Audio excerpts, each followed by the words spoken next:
Hello student, this is Om Prakash. Today I will going to continue your English chapter 4. I have a dream by Martin Luther King Jr.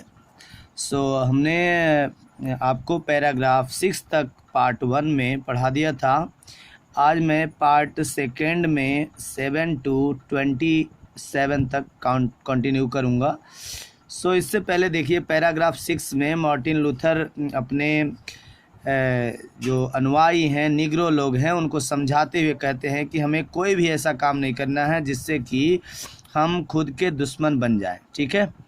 और ये कहते हैं कि हमें अकेले चलना भी नहीं है, हमें साथ मिल कर के चलना है, चूँकि गोरे लोगों को साथ में लेकर के चलना है। और ये उनका प्रमाण है कि इस सभा में भी गोरे लोग बैठे हुए हैं। सो आगे कंटिन्यू करते हैं, देखिए क्या कहते हैं वो। And as we walk, we make the pledge that we shall always march ahead. We cannot turn back. कह रहे हैं जैसे जैसे हम आगे बढ़ रहे हैं, हम लोग शपथ लें कि हमें पीछे नहीं हटना है।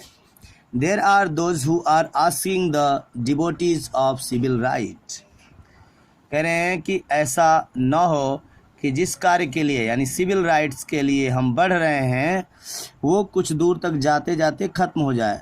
When you will be satisfied, जब तक कि हम सेटिस्फाइड ना हों।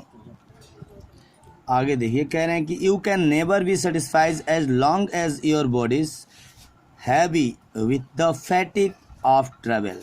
कह रहे हैं कि जैसे जैसे हम बढ़ रहे हैं, आखिर ये हमारे समर्थकों से जो पूछ रहे हैं कि आखिर तुम लोग संतुष्ट कब होगे, तो हम लोग कहेंगे हम लोग कभी संतुष्ट नहीं होंगे जब तक हमारा शरीर, यानी कि जैसे ये समझाना चाह रहे हैं कि जैसे हम शरीर हमारा दिन भर गाड़ी चलाते चलाते अगर थक जाते हैं तो थकान से उबरने के लिए लोग क्या कहते हैं, मोटल में ठहरते हैं, है ना। जो होटल होता है, यहाँ पे मोटल वर्ड आया है, देखिए कह रहे हैवी फैटिक, जब हमारा ट्रैवल करते जब हम इस संघर्ष को चलते चलते थक जाएंगे, can not gain lodging in the motel. कह रहा है कि जब तक मोटल नहीं मिलेगा, ये होटल और मोटल में फ़र्क होता है। सो होटल होता है जहाँ पे केवल भोजन करने की व्यवस्था होती है, और मोटेल्स जो होते हैं वहाँ पे रुकने की भी व्यवस्था होती है। सो ये बात कह रहे हैं कि जब तक हम थकान से उबर न जाएं, जब तक हम थकेंगे नहीं जब तक मुझे मोटल्स ना मिल जाए। The highway and the hotel of the cities, जैसे शहरों में हाईवे होते हैं, हाईवे पर होटल होता है ना, उस तरह से मुझे होटलों में ठहरने की व्यवस्था हम लोगों को नहीं मिल जाएगी। अर्थात हमारा जब तक काम पूरा नहीं हो जाएगा, अर्थात निग्रो लोगों को जब तक आज़ादी नहीं मिल जाएगी या हमें ठहरने की व्यवस्था नहीं मिल जाएगी, तब तक हम रुकेंगे नहीं। उस समय निग्रो के रास्ते क्या होता था, जब निग्रो के लोग रात में जाते थे तो उनको होटलों में नहीं रुकने दिया जाता था, ठीक है। उस बात के लिए कह रहे हैं we can not be satisfied as long as the negro basic mobility is from a smaller ghetto to a larger one. ये कह रहे हैं जब तक हमारी बुनियादी आवश्यकताओं को पूरा नहीं किया जाता है तब तक हम नहीं रुकेंगे। मार्टिन लूथर कहते हैं कि जब पहले के समय निग्रो के पास कुछ पैसा हो जाता था तो वो लोग छोटी झुग्गी से निकलकर एक बड़ा घर जब तक न बना लें, यानी घेट्टो कहते हैं झुग्गी झोपड़ी को, झुग्गी झोपड़ी से निकलकर जब तक एक बड़ा घर नहीं बन जाता, अर्थात हम लोग को हर जगह आज़ादी आने जाने की नहीं मिल जाती, तब तक हम नहीं रुकेंगे, ठीक है। We can never be satisfied as long as a Negro in Mississippi cannot vote and a Negro in New York believes he had nothing for which to vote. ये कह रहे हैं, देखिए वहाँ पे निग्रो लोगों को वोट देने की आज़ादी नहीं थी, तो ये बात कह रहे हैं कि तब तक हम संतुष्ट नहीं रहेंगे जब तक कि जो मिसिसिपी के निग्रो हैं उनको वोट देने का अधिकार नहीं मिल जाता। वो ये मानते हैं कि हमारे लिए कुछ भी नहीं होंगे। न्यूयॉर्क के निग्रो भी ये मानते हैं कि ये हमारे लिए आज तक अभी कुछ भी हुआ नहीं है।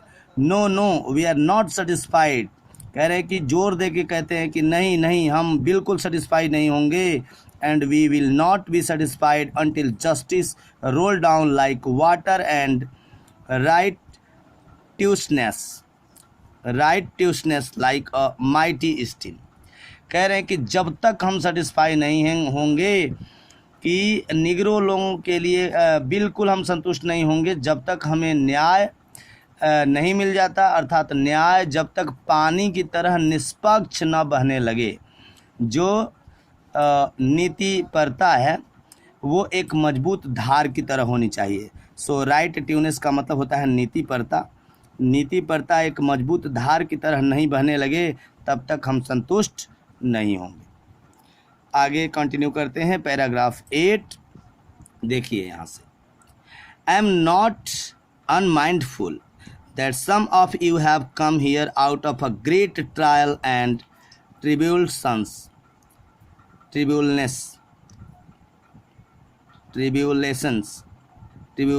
है ये वर्ड। कह रहे हैं कि ऐसा नहीं है कि मेरे ध्यान में नहीं है, आप में से कई लोग बहुत सारी मुश्किलों का, ट्रिब्यूलेशन का मतलब होता है मुश्किलों का, मुश्किल। कह रहे हैं कि बहुत सारी मुश्किलों का सामना करके यहाँ तक आए हैं। Some of you have some fresh from narrow cells। कह रहे हैं कि इनमें से कुछ तो ऐसे हैं जो अभी अभी जेल की कोठरी से निकल करके आए हैं। Some of you have come from areas where you quest for freedom left you battered by the storm of perceptions and segregated by the wind of people brutally. कह रहे हैं कि और जो कुछ लोग ऐसी जगह से आए हैं जहां आज़ादी की मांग करते करते तो वो तहस नहस हो चुके हैं। वहां पर पुलिस की बर्बरता देखने को मिलती है। You have been the veterans of creative suffering. बहुत ही उनको सफ़र झेलने को मिला है। आप सभी लोगों को ये प्रताड़ना झेलना पड़ा है, इसके आप खुद ही अनुभवी रहे हैं।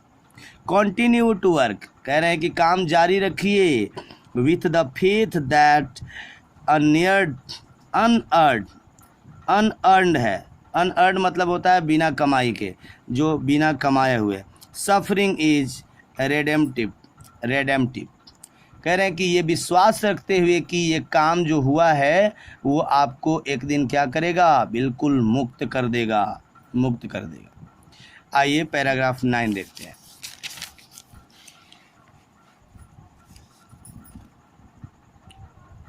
ठीक है,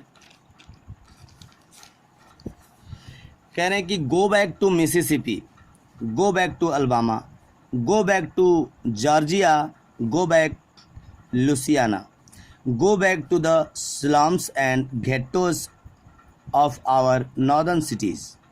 कह रहे हैं आप मिसिसिपी जाइए, अल्बामा जाइए, जॉर्जिया जाइए और लुसियाना जाइए। वहाँ जाइए ये जानते हुए जाइए कि ये हालात किसी न किसी तरह बदलेगा। Knowing that something situation can and will be change. कह रहे हैं कि जाइए अपने घर, लेकिन ये सोच करके जाइए कि मुझे ये हालात बदलना है, हम लोगों को ये हालात किसी न किसी तरह बदलना है। लेट अस नॉट वेलो in the valley of despair. कह रहे हैं कि हमें निराशा और हताशा की घाटियों में खोना नहीं है। पैराग्राफ 10 देखिए। I say to you today my friend that in spite of your difficulties and frustrations of the moment I still have a dream. It is a dream deeply rooted in the American dream. कह रहे हैं कि मैं आज कहता हूँ मेरे दोस्तों, इतनी कठिनाइयों और इतनी हताशा के बावजूद मेरी आँखों में एक सपना है। ठीक है, इतनी हताशा और निराशा के बावजूद भी मेरी आँखों में एक सपना है। वो अमेरिका के सपनों में बहुत गहराई से रचा बसा है। It is a dream deeply rooted in the American dream. America के सपनों में बहुत ही गहराई से रचा बसा है। ये सपना मैं देख रहा हूँ। सो 11 नंबर पैराग्राफ है। आई have a dream that one day this nation will rise up. कहना है कि मेरा सपना है, मैं सपना देख रहा हूँ कि एक न एक दिन ये राष्ट्र का उदय होगा। और and live out of true meaning is creed. और एक दिन जिस बुनियादी सोच पर ये राष्ट्र टिका है वो हम सभी ये जानते हैं। We hold this truth to be self evident that all man are created equal. कह रहे हैं कि ये राष्ट्र जिस बुनियादी सोच पर टिका है वो हम सभी मानते हैं कि सच स्वयं को प्रकाशित कर लेता है।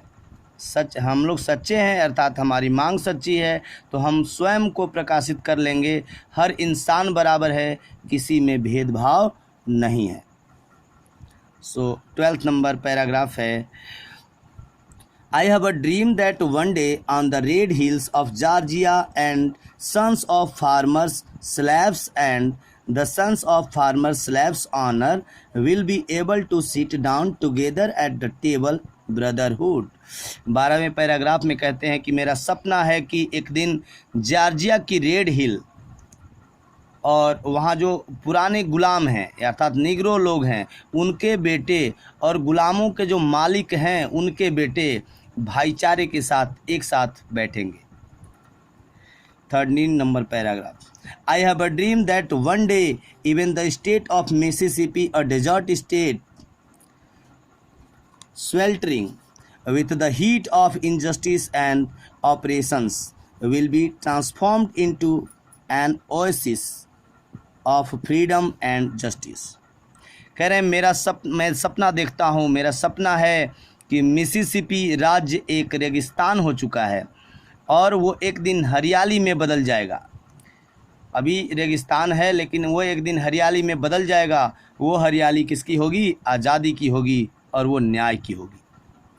आई have a dream that my 4 children will one day live in a nation where they will not be judges by the color of their skin but by the content of their character। कह रहे हैं मेरा सपना है, मैं सपना देखता हूँ कि मेरे 4 बच्चे हैं, अर्थात ये सारे लोगों की बात करते हैं कि वो एक दिन चमड़ी के रंग की वजह से नहीं पहचाने जाएंगे बल्कि उनके चरित्र की वजह से उन्हें आंका जाएगा, परखा जाएगा। ये सब कुछ जो भेदभाव है वह खत्म होकर रहेगा। सो 15 नंबर पैराग्राफ में कहते हैं आई हैव अ ड्रीम टुडे, आज मैं सपना देखता हूँ। 16 नंबर पैराग्राफ देखिए, I have a dream that one day the state of Alabama, whose governor lives at presently dripping with a word of interposition and nullifications, will be transformation into a situation where little black boy and black girl will be able to join hand with little white boy and white girl and walk together as sister and brothers। कह रहे हैं कि आज मैं सपना देखता हूँ कि मेरा एक दिन ये अलबामा स्टेट है, इसके गवर्नर के होठों पे जो ये नफ़रत के जो शब्द हैं वो मिटा देने वाले शब्द निकलेंगे और ये हालात एक दिन ज़रूर बदलेंगे। ये जो निग्रो के छोटे बच्चे हैं तथा अमेरिका के गोरे लोगों के छोटे बच्चे हैं एक साथ बिल्कुल भाई बहन की तरह चलेंगे, बिना भेदभाव के चलेंगे। आई हैव अ ड्रीम टुडे, कह रहे हैं कि मैं एक सपना देखता हूँ, आज मैं सपना देखता हूँ। क्या? 18 नंबर पैराग्राफ में आई have a dream that one day every valley shall be exalted, every hills and mountains shall be made low, and rough places will be made plain, and be crooked places will be made straight, and the glory of the Lord shall be revealed, and all flesh shall see together। अर्थात आज कह रहे हैं कि Martin Luther king junior कह रहे हैं कि मैं आज सपना देखता हूँ कि एक दिन हर जो घाटी को भर दिया जाएगा, हर पहाड़ी, हर ऊंचाई, हर चोटी जो हमारे बीच में आ रही है उसे नीचा कर दिया जाएगा, अर्थात उसे प्लेन बना दिया जाएगा और जितने भी खुरदरे जगह हैं हमारे बीच उन्हें समतल बना दिए जाएंगे। जो रास्ते टेढ़े मेढ़े हो गए हैं उन्हें सीधा कर लिया जाएगा और ये सब कुछ होता है तो हम ईश्वर की महिमा गा सकेंगे। जिस दिन ऐसा होगा उस दिन सारे लोग एक साथ देख सकेंगे इसे। सो 19 नंबर पैराग्राफ है, आइए देखते हैं।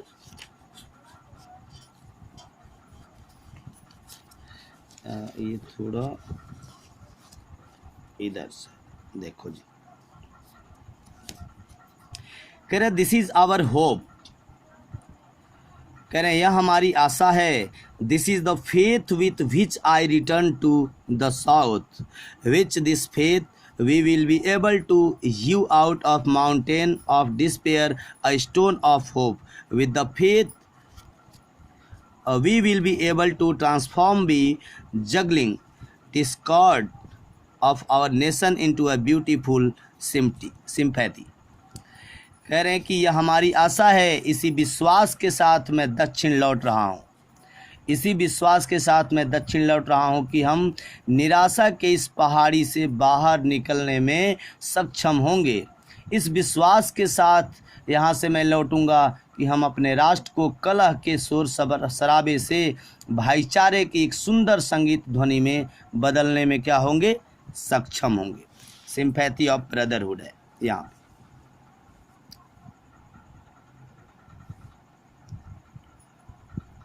ठीक है। Sympathy of brotherhood, with this faith we will be able to work together, we pray together, to struggle together, to go to jail together, to stand up for freedom together, knowing that we will be free one day. कह रहे हैं इस विश्वास के साथ हम यहाँ से लौटेंगे कि हम एक साथ काम करने, एक साथ प्रार्थना करने, एक साथ संघर्ष करने, एक साथ जेल जाने तथा एक साथ स्वतंत्रता के लिए खड़े होने में सक्षम होंगे। एक दिन हम लोग क्या होंगे, आज़ाद होंगे। 20 नंबर पैराग्राफ देखिए। This will be the day when all of God's children will be able to sing with a new meaning. My country, tis of thee, sweet land of liberty, of thee I sing. कह रहे हैं कि एक दिन ऐसा होगा जब ईश्वर के सभी बच्चे एक नए अर्थ में गा सकेंगे। मेरा देश तेरा भी है, स्वतंत्रता की मीठी भूमि है, ये तेरे लिए ही मैं गाता हूँ। Land where my fathers died, ये वही भूमि है जहाँ पे हमारे पिता गुजरे, यानी हमारे पूर्वज लोग गुजर गए। Land of the pilgrims' pride, for every mountain side let freedom ring. ये कह रहे हैं कि वो भूमि जहाँ मेरे पिता गुजरे, तीर्थयात्रियों के गौरव की भूमि, हर पहाड़ी से स्वतंत्रता की जय घोष हो। 21 नंबर पैराग्राफ है। And if I America is to be a great nation, this must come true, so let freedom ring from the prodigious hilltops of New Hampshire. Let freedom rings from the mighty mountains of New York. Let freedom rings from the heights Alleghenies of Pennsylvania. ये कह रहे हैं यदि America को एक महान राष्ट्र बनाना है तो इस सपने को सच होना ही होगा। ठीक है, इस सपने को सच होना ही होगा। तो न्यू हैम्पशायर के जो विलक्षण पहाड़ी से स्वतंत्रता की गूंज उठने दो, न्यूयॉर्क के शक्तिशाली पहाड़ों से तथा पेंसिल्वेनिया के शक्तिशाली पहाड़ों से स्वतंत्रता की जय घोष उठने दो। सो 22 नंबर पैराग्राफ है, आइए देखते हैं।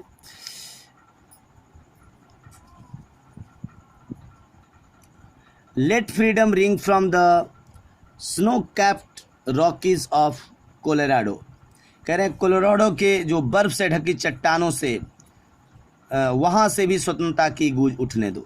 Let freedom ring from the curvaceous peak of California. कह रहे हैं कि मैं कैलिफोर्निया के घुमावदार चोटियों से स्वतंत्रता को गूंजने दो। कैलिफोर्निया के भी जो घुमावदार पहाड़ियाँ हैं वहाँ से भी ये कर्वेशियस का मतलब होता है घुमावदार, पीक्स का मतलब पहाड़ी। कैलिफोर्निया के घुमावदार पहाड़ियों से भी स्वतंत्रता की जय घोष होने दो। 26 नंबर पैराग्राफ है, देखिए।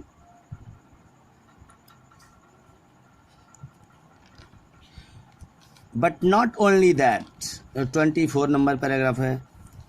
But not only that let freedom ring from the Stone Mountain of Georgia.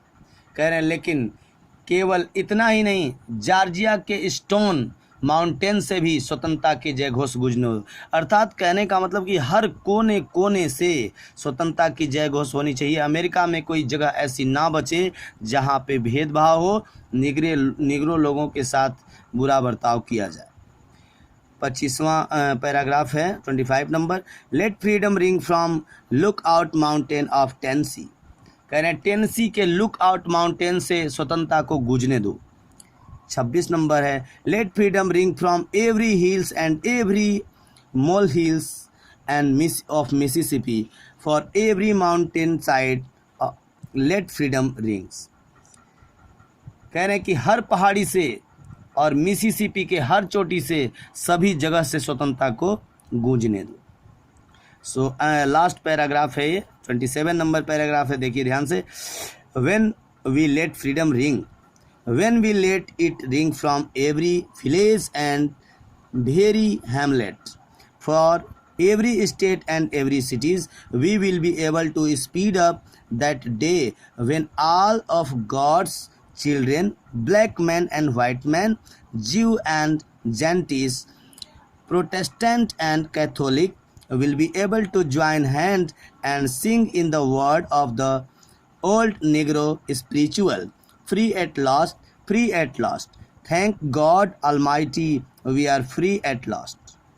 कह रहे हैं कि जब तक हम स्वतंत्रता को गूंजने देंगे, जब तक हम इसे हर गांव और हर कस्बे से, हर राज्य से, हर शहर से गूंजने देंगे, तो हम उस दिन को गति देने में सक्षम होंगे जिस दिन ये हमारा राष्ट्र पूरा ही आज़ाद होगा, निगरो लोगों को आज़ादी मिल जाएगी।